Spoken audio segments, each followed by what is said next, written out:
This is called the Capital 1997. It is the ADAPT action in Washington, D.C. in 1997, the one that went for 2 weeks. My name is Jeniene Burtram-Kemp.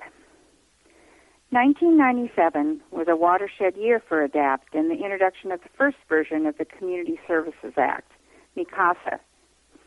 It was a year we made our presence known in no uncertain terms to the politicians and pundits in Washington, D.C. We were tired of broken promises and bureaucratic runarounds. The Clinton administration had promised to meet with us by March of 1997 and had not come through. In June, we arranged to come to Washington in waves and be there for 2 weeks. We also came back in September just to make sure they knew we were serious. At that time, we were also still locked in battle with that dirty dog, Greyhound Bus Company, and a Department of Transportation that refused to enforce the ADA regulations to allow us access to intrastate and interstate bus travel. In June, there was no room at the inn for meeting space. The hotel wanted to charge $11,000 for a meeting room. Ever resourceful, ADAPT held meetings on level P2 of the parking garage. I'd been coming to actions off and on since 1987, and those parking garage meetings are some of the best ever. There's something about the ADAPT spirit. We take making lemonade out of lemons to expanded levels. We were at our most creative, rowdiest, and outspoken in those parking garage 2-level meetings.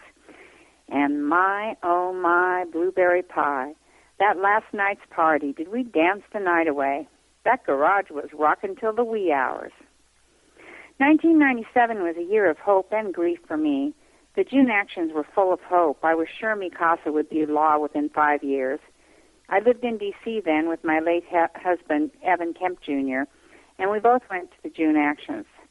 He'd been in the Reagan and Bush 1 administrations and as chairman of the U.S. Equal Employment Opportunity Commission when he, quote, found, unquote, ADAPT in 1987. He and Wade Blank bonded over the Cleveland Browns football team, which they both loved and adored. Evan had been in the disability rights movement since the late 1970s, but he really found his soul home when he went to his first ADAPT action.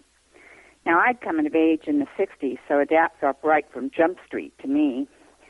By 1997, Evan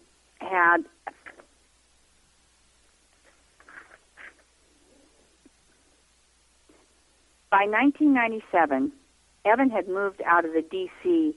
fake power scene, moved away from it. We know who has the real power, the grassroots. Evan's goal was to get arrested at an ADAPT action before he died.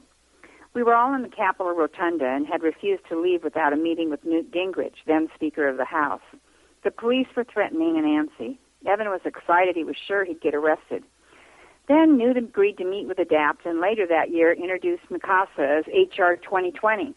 Evan and I went home happy that ADAPT triumphed, but he was looking forward to the next day in hopes of being arrested. The next day, we blocked the American Healthcare Association building in downtown Washington. Traffic ground to a halt. We wanted to get the group that represented nursing homes to agree to the principle of choice and ending the institutional bias. The ACA board and leadership were out of town at a meeting, so it took a while, faxing back and forth, before a letter came committing to a meeting with ADAPT. Still, there were no arrests.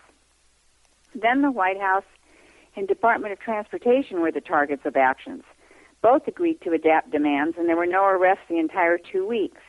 Mm-hmm. The following August 12th, Evan died of a massive heart attack. He never lived to get arrested. During the September action, I was a grief-stricken basket case. Tom Olin, Cassie James, and our troubadour Johnny Crescendo almost had to carry me from one place to the next. Stephanie Thomas gave me Xerox assignments, I think just to keep me grounded. Yet when the ADAPT family gathered around and hosted a memorial service for Evan on the steps of the Capitol, I knew I would keep on keeping on. There was reason to live, work to do, and the ADAPT family to do it with. The grief is long gone, and hope still springs eternal. As I write about 1997 in the year 2008, MICASA has morphed into the Community Service Act, and our people are still forced to live in nursing homes and other institutions. Yet ADAPT will never give up. We've grown. Many more have joined us, and there are youth leaders to take up the torch and free our people.